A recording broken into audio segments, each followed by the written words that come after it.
that you don't have to know it all. You don't have to be the smartest one in the room. You don't have to be the one that is going to execute upon everything. And in fact, the best thing you can do is be the one that brings together those who are the best at what they do.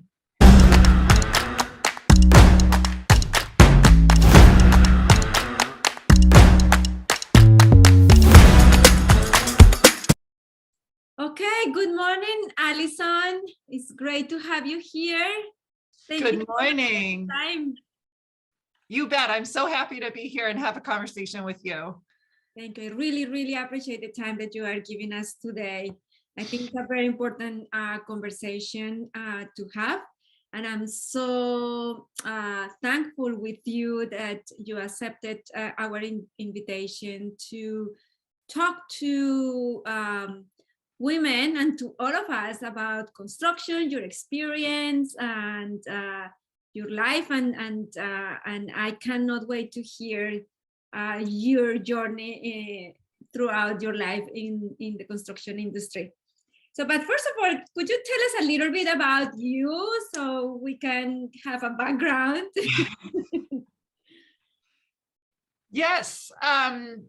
So it's always hard to know, where does one start when someone asks a question like that? So I guess the first thing that popped to mind is I've been with F.H.Perry Builder since 2000.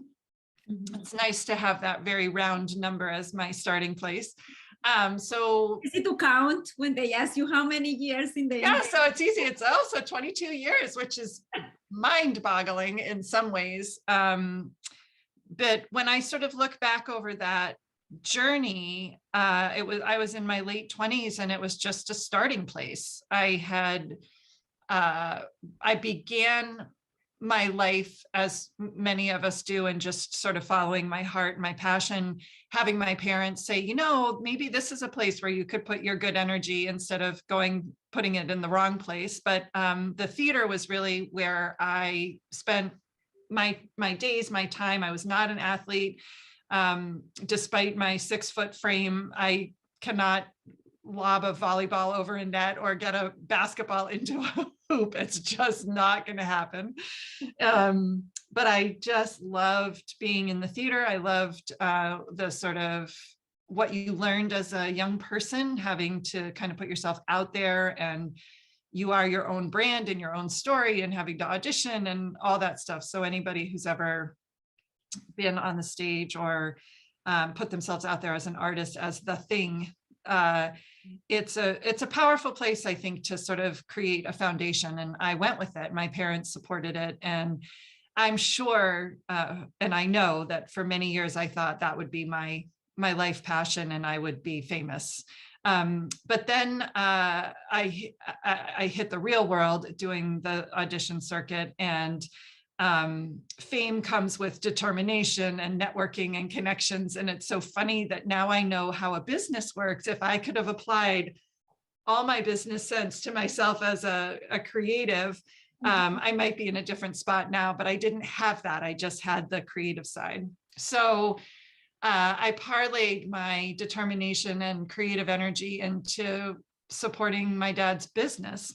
Mm-hmm. When I was in my late 20s, I was sort of moving away from theater, and Dad said, hey, how about coming on board and helping our clients with selections? You know, when you go into a project, there's so many plumbing and tile and all those pieces. And we weren't working with architects and interior designers as much back then. So Dad had this general contracting company. He had clients he was building additions and renovations and homes for. He needed someone to come in and kind of help usher that process through. Mm-hmm. And I thought it was sort of a 6-month gig. I was like, we'll see. I don't know what I want to do yet. We'll play it out. Mm-hmm. So he and I just stayed in step together, and he just kept getting the opportunity over and over, Angela. He just, how about Allison tries that? Or I could be on that panel, but how about Allison's on that panel? Or I could be on that committee, but how about Allison? And so I just kept getting myself out there and being a part of the industry on a larger scale. And so it's been, 22 years of a life MBA or a master's degree in how to run a business, how to be a human, how to interact with clients, how to understand the world in different and evolving ways. And what's become my real passion is leadership, and bringing that to bear on a small business. So. Right. That is so important when you mention about opportunity, right? Like life basically is about opportunity, right? And how we can prepare ourselves to really take advantage when that opportunity comes to us, right? Because I'm sure you were like, your dad was giving you these opportunities, but I'm sure you were taking them, right? And you were learning, and you were taking advantage of those opportunities. Right. I wish I could own that. And maybe in hindsight, I probably did, but I was just trying to work my tail off. That was all I knew. It's just hard work, show up, be present. Because it felt like a lot of pressure at the time around, what are you doing here? What are you bringing to us? I didn't have a degree. I don't have letters behind my name. I was just this person who brought herself to bear in the best possible way. And so I'm not sure I called it opportunity as much as I called it, well, I better say yes, because I never know what the thing is that's going to undo me. So I want to make sure that I've put as many things in place as possible to be successful. Right. So it is a big transition, right? From theater into construction. How was that process? How was your feeling? How was your determination? Say like, okay, I'm gonna, or it was more because you thought it was gonna be just 6 months. So right. There's always sort of been two parts of me that have been pulled out. I mean, I do have, so I have that creative side, and I love that aspect of myself and of a way to engage in the world. There's another part of me that's very much about organization, about getting things done, about understanding how a process works from A to Z. And then another part, a third part, maybe around what I always loved about the theater was the energy that comes together towards a common goal. So a big Broadway production is one thing, but we always believed we were in a big Broadway production, even if we were in a very local community production. Okay. You put your heart and soul and energy and everything into a theater production. And if you are the lead, you care just as much about the walk-ons and the smaller parts, because you can't do it without them. And you care just about the technical crew, because you can't do it without them. And the director offers a hierarchy, and the whole thing mirrors a small business, mirrors a project, right? So I'm not sure it ever felt like a big departure, but just more a deepening of what I already knew to be true about what makes a team successful or a project successful. And I never kind of put that together out in the real world, but I think it touches on a lot of the same strengths and skills that I already had brought to bear. It is amazing. I had never thought, that theater was gonna give you, because I've never been in that industry, that it would give you all of those lessons. And yes, it makes sense when you are saying that, because definitely you need to count on all the people that are part of the play, right? So right. It is amazing how now that I listen to you, it totally makes sense. So since you already kind of know, because you were coming from that background, what do you think that you learned or you did well from the beginning, Allison, that really helped you be as successful as you are today? It was something that you said like, yes, I nailed this one, and that really helped me be where we are today. Oh boy, that's a good question.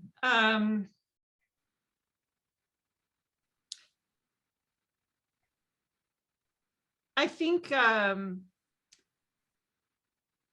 reason I'm hesitating is because it's not that I've applied a philosophy that I knew about. I feel like I've just kind of followed my nose through life, although I did have someone say following your nose is a choice as well, right? So you do make these choices all along the way, even if you don't realize in the moment that you're making a choice. But I think a couple things one thing for sure that I adopted from my dad is the notion of leverage, that you don't have to know it all. You don't have to be the smartest one in the room. You don't have to be the one that is going to execute upon everything. And in fact, the best thing you can do is be the one that brings together those who are the best at what they do. And when you do that, everybody rises up. So I think I learned that lesson early on and have played that out throughout my career, that my job is to hold the container in which people can be successful. And my job is to remove as many barriers as possible. And even if that barrier is that my team is crunching away at some project and they need to eat, I need to go get them lunch, because that removes a barrier. That allows them to be nourished. It allows them to keep meeting so that no one has to break to run to the sub shop. Whatever it is, in other words. So that's like on a small scale, but on a big scale, there's realizing that people are stuck in a bit of a deadlock or conversation. This just happened this morning, that very excellent, very smart people are operating in a silo. So I said, guys, we need to come together. We need to understand what is happening in each position. We need to bring this together. We did that. They're reset and off they go. It's not about me taking on what their work is, but it's about resetting, holding the container for which people can be successful. So that's been kind of my through line. That is, listening to you, obviously you are so wise with all the experience that you have had, but it totally makes sense because a lot of people, and especially women, right, that when we want to join into creating a new company or a new project or a new goal, we feel like we need to do everything, right? And there are a lot of solo entrepreneurs, right, that they just want to do everything themselves. But what you are saying makes totally sense, like how you can build that team that surrounds you, right, and is going to bring you success. But at the same time, you don't need to be in front of the team. You can be in the back of the team, supporting them and giving them the tools to be successful. That is a huge lesson in leadership, Allison, I believe, because a lot of leaders think that they need to be in front, right? And the others go in the back. Yeah. Which is, I agree with you. I don't think that's the way to lead, but there is a huge misinterpretation in some corporations about, I am the leader, I take credit for everything, right? Yeah. And if it's bad, it's their fault. It's such a backwards way to see leadership. Well, the other thing that you're making me think of, though, is there's a complexity to allowing people to really understand that is my style of leadership. Because from day one, in most educational systems, there is a teacher standing at the front of the room that tells the students if they're right or wrong, good or bad, directs the conversation. If you get a wonderful teacher, it would be somebody who inspires thinking, brings in great ideas, allows the students to determine how the class is going to move forward. But like so many systems, it works when it's sort of encapsulated inside one thing. But all that to say that sort of our societies get us geared towards the leader knows everything and don't move until the leader tells you to move. Right. And I keep saying, you're only going to move as fast as I can move if you're waiting for me to be the one that tells you how to move. Exactly, yes. If you want to be on the field, get out there. I'll keep coaching you, but go make mistakes, go run the ball, go see where we can get to, and then we'll huddle up again. And I think another thing we get stuck in is thinking that you're going to land in an ideal situation. And suddenly you're going to look around and say, we have figured it out. We have no more difficult clients. We have no more difficult employees. Nothing is going to stop labor. We've got all the budgets and schedule. Like, forget it. It's not going to happen. So the joy needs to be in building a team around you that you can be nimble with and pivot with and have these conversations of what's your idea? What's your idea? My strength here is this. Your strength here is this.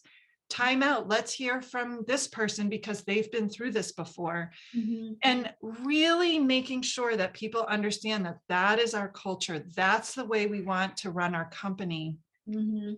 I get so stuck if people say, I'm only going to go up to here and then I'm going to stop. And then it's your company, Allison. So you decide. What? I don't know any more than you do.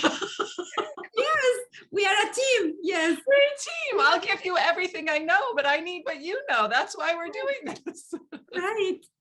And it's so this morning I was listening to a podcast about failure, right? And it was about a book, if I can remember well, it was Sometimes You Win, Sometimes You Learn. And I found it so fascinating, right? And that's exactly what you are saying, Right. Allison. Just go out there and fail because that's how you learn, right? Right. And it's so important to have leaders like you that are giving us and people the opportunity to go out and fail, because that's really how you learn. And that's what, like, I tell my daughters when they go to school, like this week actually Isabella had a test, a math test, and she was nervous, and I'm like, why are you nervous? And she's like, I don't want to fail. And I'm like, and what happens if you fail? Right. What do you think is going to happen? You are going to learn from your failure. So don't worry about it. Don't stress yourself about it. And I'm sure you are going to do better. Right. You're not going to have that stress in her mind. So she came back that afternoon and I'm like, how was the test? And she was like, oh, I think I did well. I was the first one that finished. And I asked her, what do you think why do you think that happened? Because in general, when you see her grades, she like, or her homework is A+, but test is like B, right? Because so I start stress that test taking gives her, that what I was trying to teach her is like failing is okay. It's nothing wrong about that. You will learn from that. So when I heard this podcast this morning about sometimes you win, sometimes you learn, it's so applicable. And that's something that I think business need to learn, right? Instead of the old school, and especially in construction, right? Because it's a very old school mentality still. How we can bring, how do you, Allison, think we can bring that mentality to the new business owners in construction, to women in construction? What do you think we can do? Like education, what would be your idea of switching that mentality to accepting more failure? Yeah, I think it's a wonderful question. And what is so interesting to me with your story about your daughter is how early it gets ingrained in us that failure is not okay. It's not an option, that you have to be working towards a grade. And I tried the same thing with my kids. I say, grades don't matter. And they're like, of course they matter, Mom. That's why we're talking about them, you know? So there is a way in which I'm not sure just saying it's okay to fail or it's okay to make mistakes is actually the language. I think we do need to create different ways of thinking about it, which I love the name of that podcast from this morning, because it makes you pause. It makes you think about it in a different way. And I suppose as you were feeding back to me, my notion of being a leader from behind changes the paradigm a little bit. And I think it's just over time, these subtle adjustments that people can see and feel around how we're going to operate. I think you have to model it. I don't think you can just say, it's okay to fail, go ahead and fail, because I think we literally can't. In some instances, it is so ingrained in us to not fail. Right. It doesn't help to have someone say, go ahead and fail. Mhm. It's what is a different way to have the conversation, the dialogue? What is a different metaphor we can use? What is a different, I don't know, stick figure model we can draw that actually shows and gives people tangible imagery around what we mean when we say that? Right. And it comes to what you mentioned before, is about the culture that you have in your company, right? Right.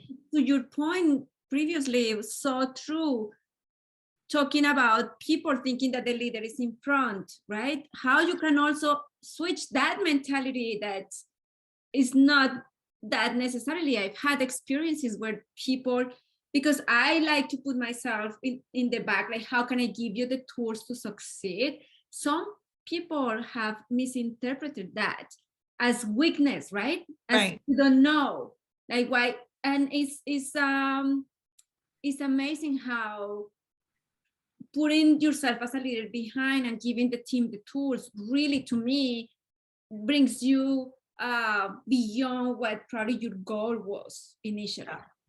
So talking about failures, share with us a failure, Oh my gosh. learning lesson How that, much time do you have?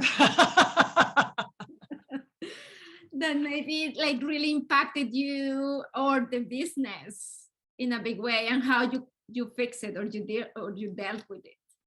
Yeah. Oh man.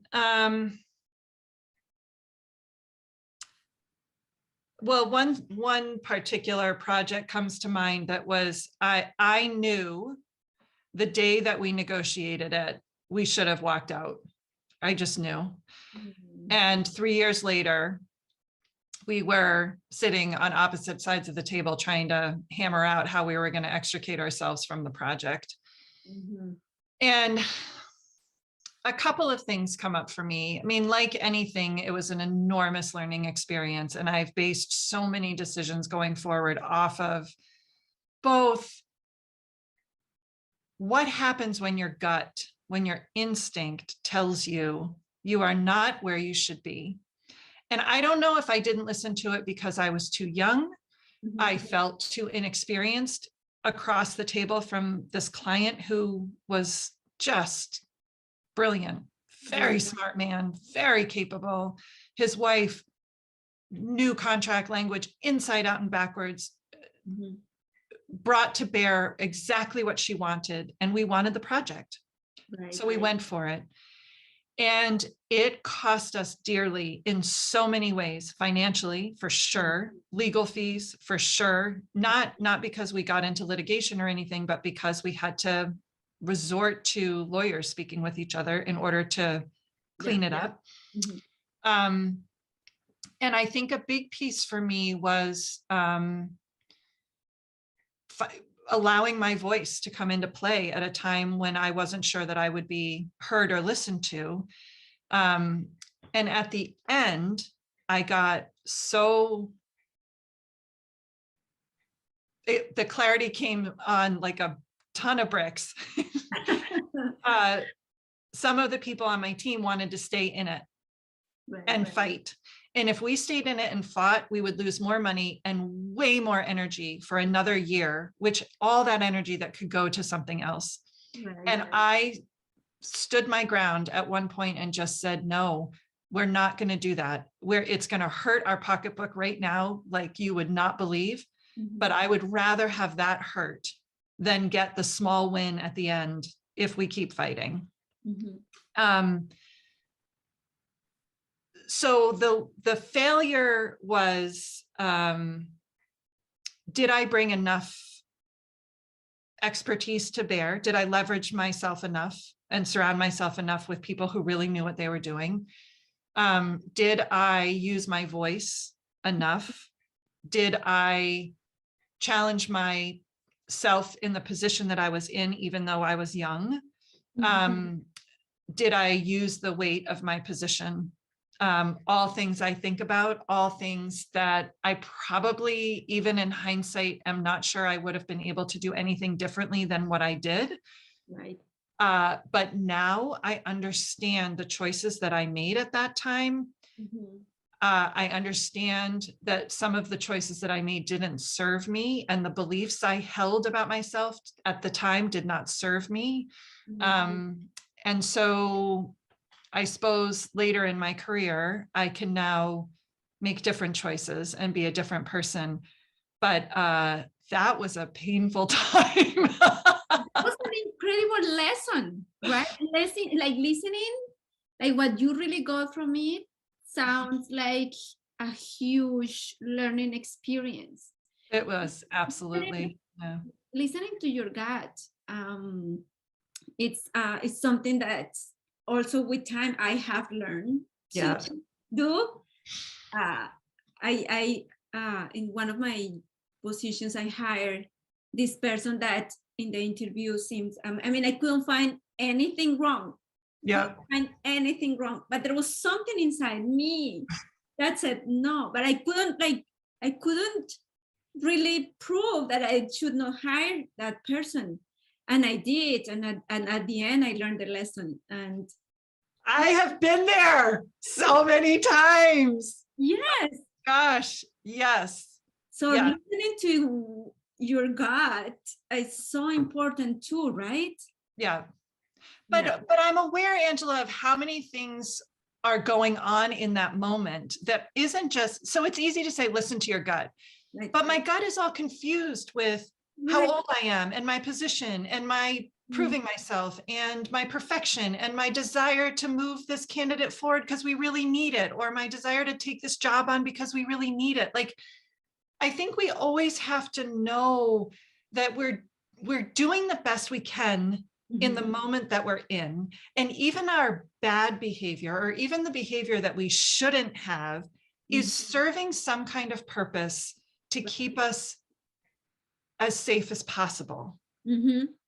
So I might not have seen what the choice that I was making, and that I was actually making an unsafe choice, but at the time, it felt like the safe choice. It felt like I was doing the right thing. I was preserving my internal relationships with my team. I was bringing a $4 million project into the company.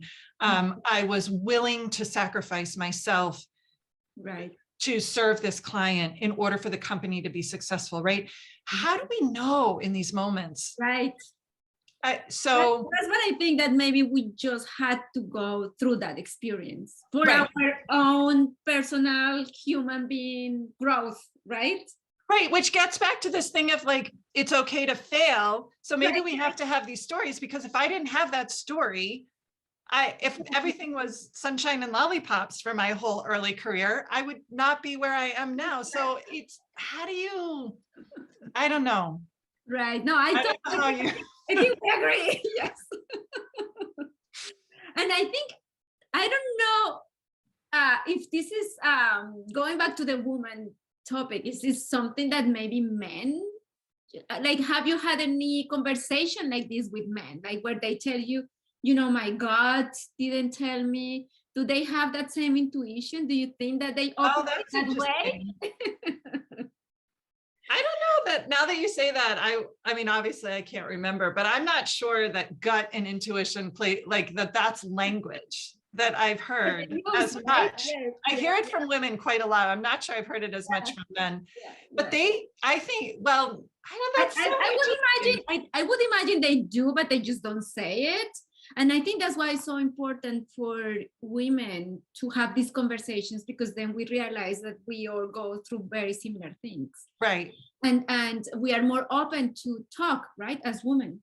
And especially in construction, being such a small group of, you know, women in the industry, how we can really, my dream is to open the pool and bring more women into the industry, because I do believe that the industry would benefit from having more of us, because of these kind of conversations. Right. And yes, we are in construction, but this happens in any kind of industry. Like, you know, in entrepreneurship, it happens all the time. So how can we tell all these women, like, join the industry? It is basically the same here. And we can really open more opportunities for us here. Yeah. So what do you think are the advantages or disadvantages of women in the industry? What do you see in both sides? Yeah. So a couple things. One is I definitely think there is feminine and masculine energy in everybody, and that we don't necessarily need to genderize it and make it very specific. So in other words, I could have a lot of masculine energy in me, even though I'm a woman, and vice versa. So what I think is helpful is to, when you think about how do we create balance in those energies, because you need both in the world, in society, in community, in business, you need both. So what comes up for me is that if the feminine energy can begin to, and will most likely show up in women, but I just say that to say that I think there can be balance. If it can come in with, and women can hold on to this notion of consistency, meaning you said something earlier and it clicked for me as well, of like, people aren't always as comfortable having a leader coming in from behind them and wanting to support them and wanting to do it that way, right? So what might happen for a woman leader or for a woman in any sort of paradigm of business is she might say to herself, I should stop doing this. It's not what people want. It's uncomfortable. I look weak. I'm trying too hard to hold the team together. That's such a female job. I shouldn't do that. Instead of saying, it is so natural to me, it's like breathing. I'm going to stay in this position because I don't know how to do anything else. It's my strong suit. I'm comfortable here. So that's, again, whether you're male or female, that the feminine energy of nurturing, of creating space, of holding people, moving forward, all of that, that what I've noticed over time, the more I lean into exactly who I am, the more I say, my gut is telling me blah, blah, blah, the more I talk about intuition, and the more success I have by not fighting against all of that, the more people are now like, oh, that's what we need. Where's Allison? Let's ask her. Oh, interesting that one of the women on the team said this, that, or the other thing. Maybe we should do that. Oh my gosh, the clients really need some care right now. This project manager is flailing all over the place because he's got so much going on in his personal life. Let's nurture him. And we begin to share it now in our organization. It's not just the women that are saying it. It's not just the men that are saying it. We're crossing over and bringing to bear the energy that's necessary strategically in a moment to keep the company moving forward. Right. And I think that's the beauty of it, of lean into what you are, male, female. We need all of the energy in order to make an enterprise be successful. It totally makes sense. And I love what you are saying about female and male energy instead of women and men, right? But just, so how would you attract more female energy into the industry, Allison? Just putting it in your words, because I feel that girls, let's go back on like maybe the future generation into the industry, right? How we can bring this younger generation to feel more attracted, if that's the word, to join our industry. How we could attract them? How could we show them that female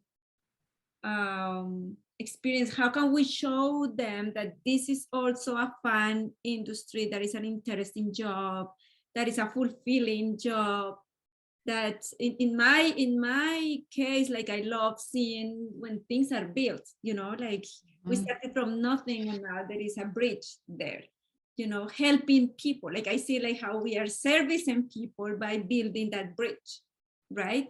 So but I'm not sure that the younger generation, male and female actually, because there is a shortage in people in the industry, are really seeing how fun or how good this industry is, or how of a service this industry is. What do you think would be a good way to show them that? Is something comes in mind, Allison?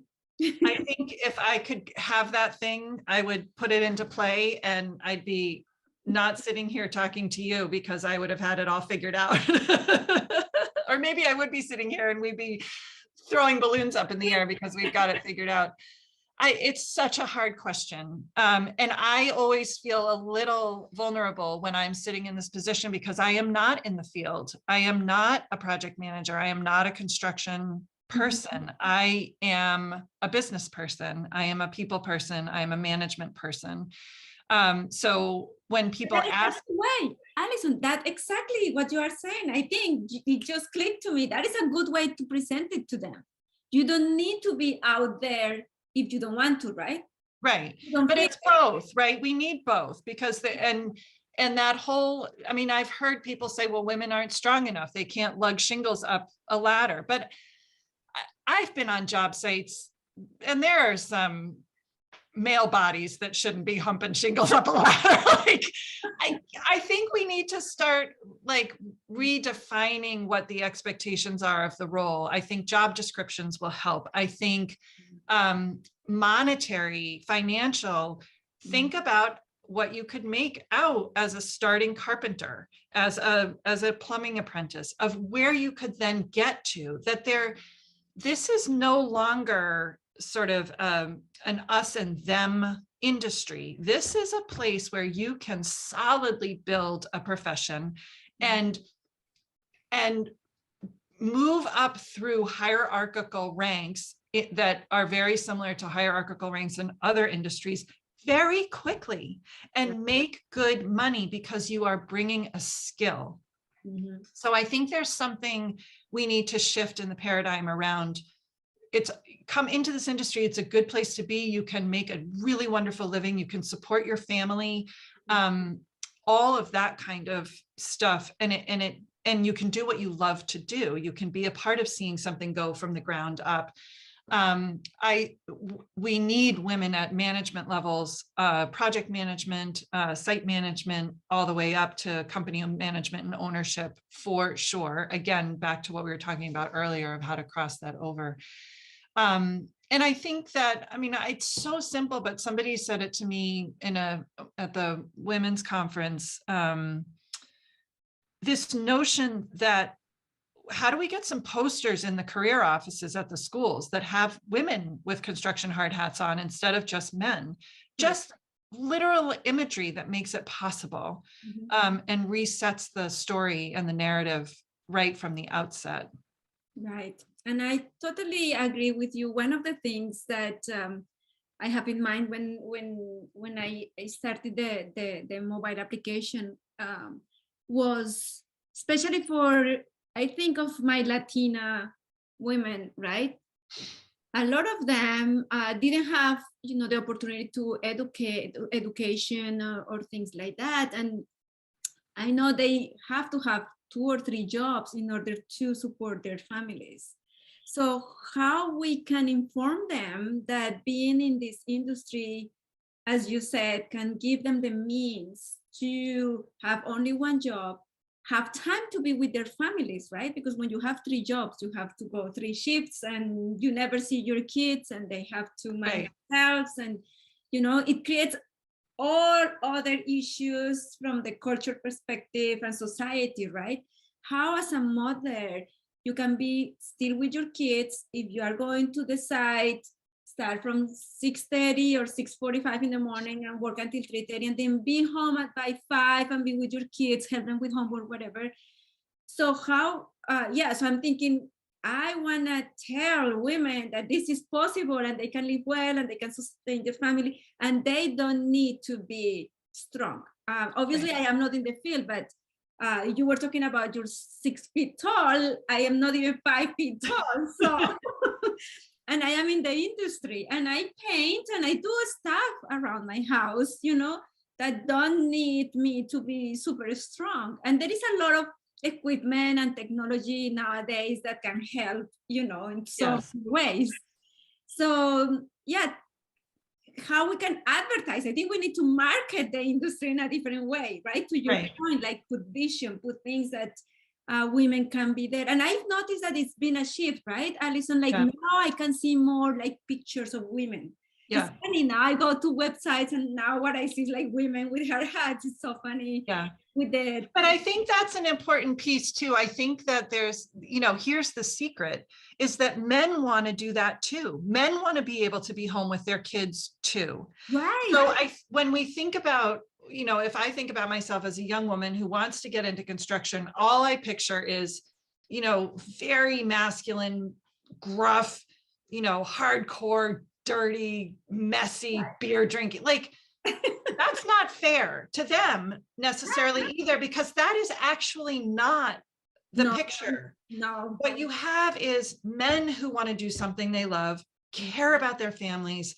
They're asking me about their hours just as much because they want to get home and they want to support their wife to be able to pick the kids up, so that she can continue working her job. Like, what we're doing now is shifting so dramatically. And I think that message needs to get out, that it's safer perhaps than you think. I think there's absolutely still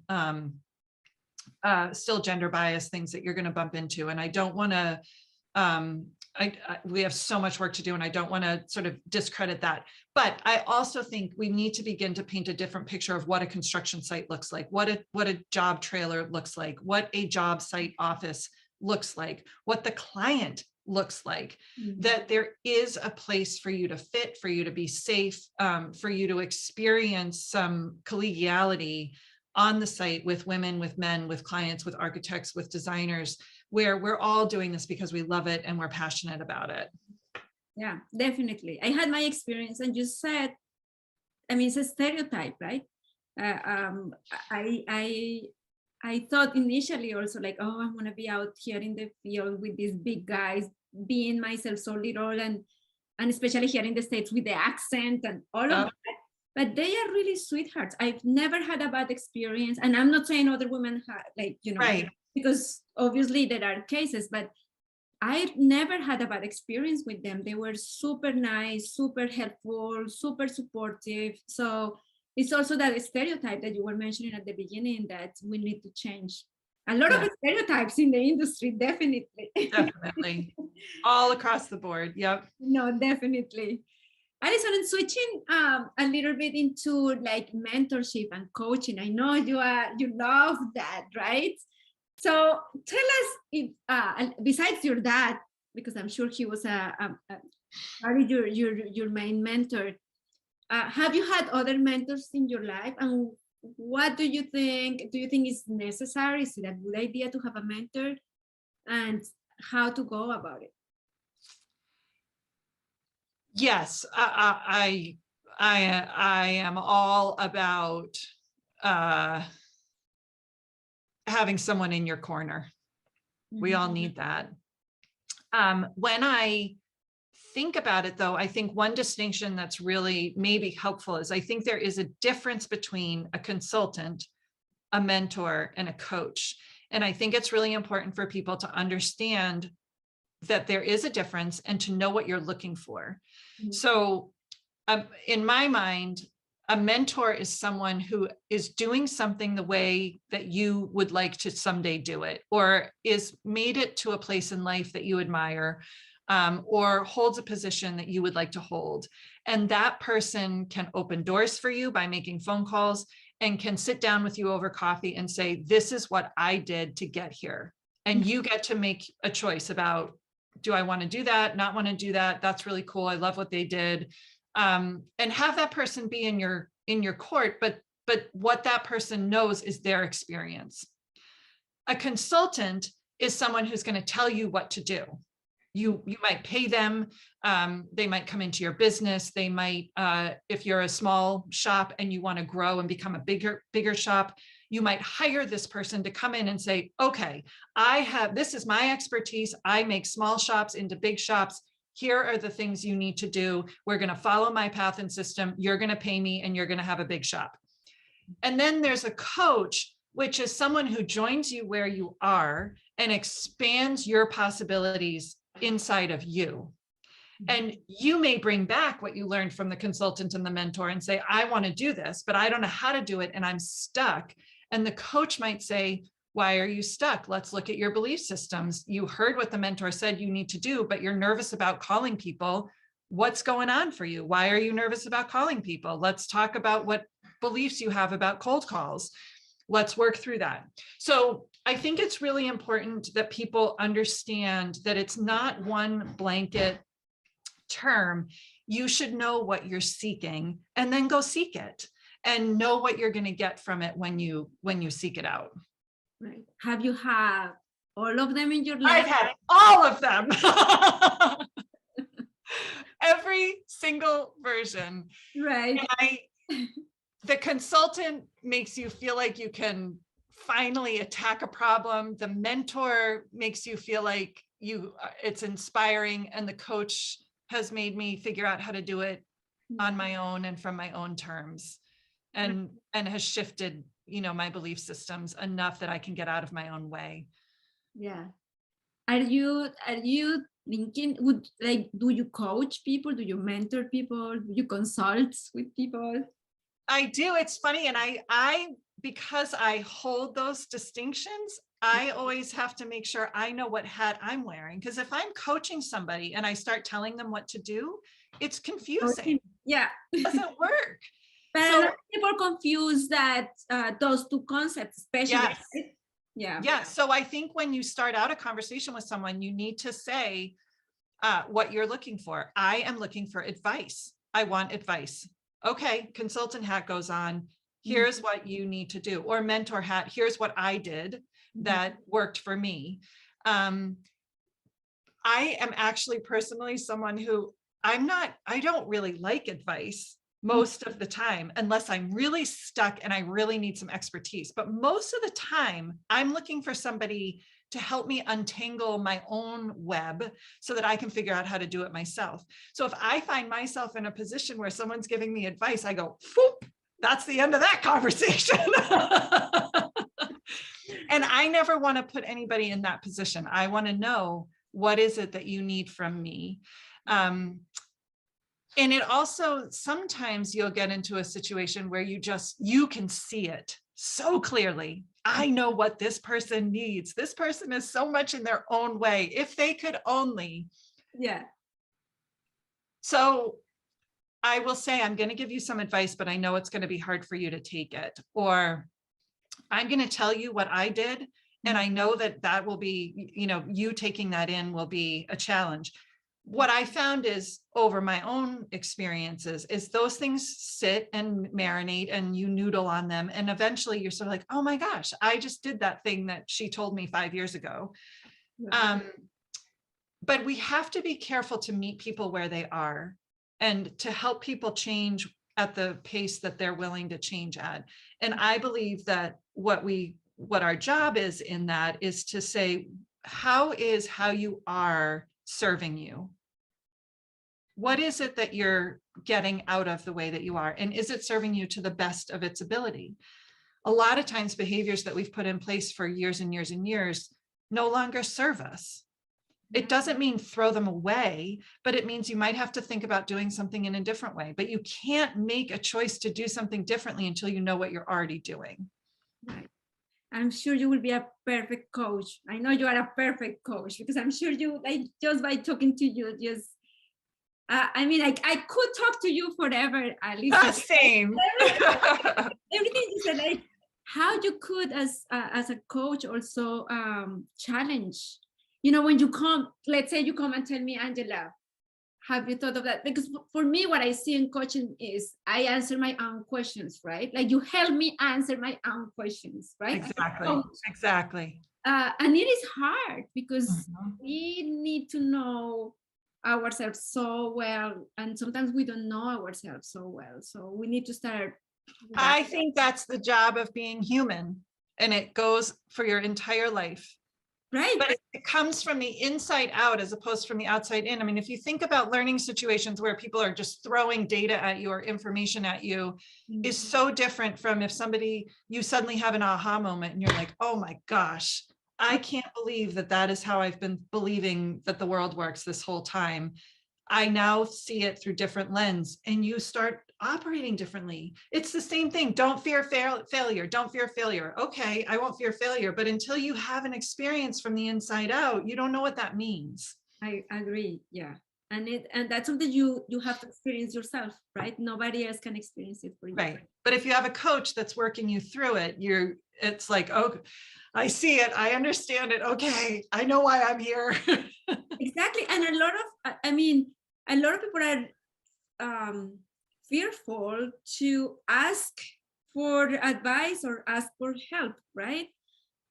Because we are afraid to look weak or whatever the case it is, right? But it's not. Like, just be open to ask for help, because I know everybody, or in general, most of the people would be so willing and happy to help you. Absolutely. Right? Yeah. To coach you and help you. So especially, I guess, as we get older, we become more like confident, if you can tell that, and we are more open to ask questions. But when you are young, maybe it is harder. It is harder, and it's serving a purpose. Your self-protection of your vulnerability is serving a purpose. So that's an example of, let me meet you where you are. I see your vulnerability. I see your need to protect it. How can I help? Right. Because no matter what I say is not going to make it so that you suddenly, bare your soul to me. But if you're acknowledging that that's something that you're protecting, then how do we keep protecting it? And do you want to keep protecting it? Is that helping you? Right. Because they need to be ready to get it, right? If they're Right. not ready, you can tell them so many times that they are not going to get it. Right. And it's been what they've used to stay alive, literally stay alive for 25 years. Mm-hmm. Don't be vulnerable in class. Don't be vulnerable in front of my friends. Don't tell a teacher I don't understand. Don't tell my mother I'm scared. Don't tell, I've got to get out on that field. I've got to get on that stage. We use that tool to push us, and then to all of a sudden be told, don't worry about it. You don't need that anymore. Forget it. Right. So how do we begin to adjust it and make it so that it works better for us? Right. And that's how we teach our kids. At least I'm starting to tell the girls, like, things like, it's okay to fail the test. Yes. Even though, like, inside me, like, well, you need to have good grades, but it's okay in the sense that you will learn. It right. doesn't matter. And they need to hear that from someone that matters to them. Right. For sure. Yeah. Yeah. So one last thing, Allison, because I know you are very generous with your time, but would you have any comment or any advice or any suggestion for I'm gonna go with women jumping into entrepreneurship? It doesn't matter if it is construction, because you said I'm a businesswoman. Do you have any recommendation for somebody that is doubting or is not ready or don't feel ready to jump into the world of entrepreneurship?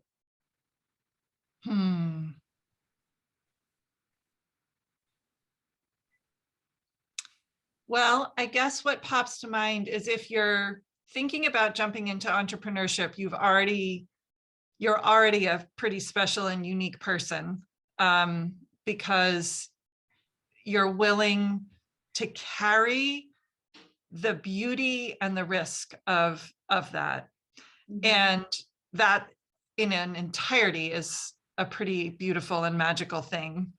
So if just knowing that you've been bitten by the entrepreneur bug, you're in it, and you might as well jump and get all wet and all messy. And then I would say that, sort of thematically, what you and I have been talking about this whole time is that develop as much awareness as you can about who you are, that at your core will never ever change. Mm-hmm. And just go with that. Mm-hmm.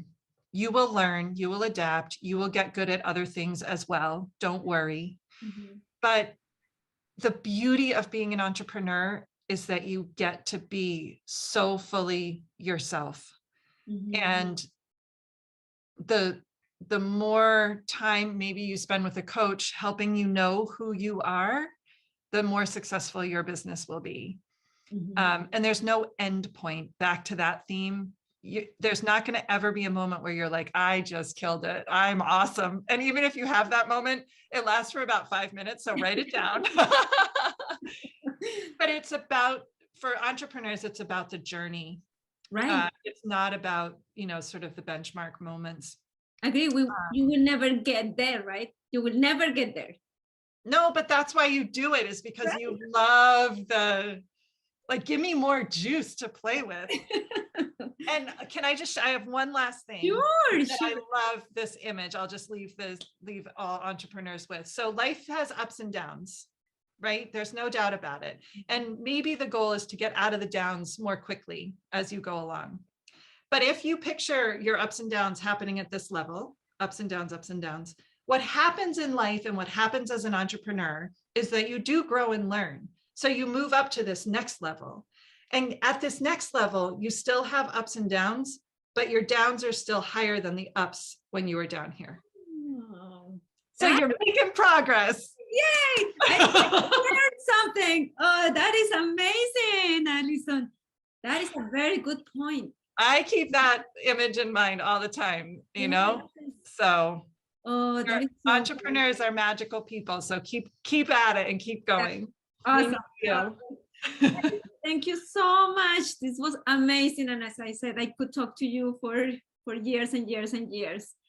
So thank you so much again for your time, for your wisdom, for talking to us and giving us all your knowledge and your story. And I hope this will inspire a lot more to join our industry too, because we need all of you.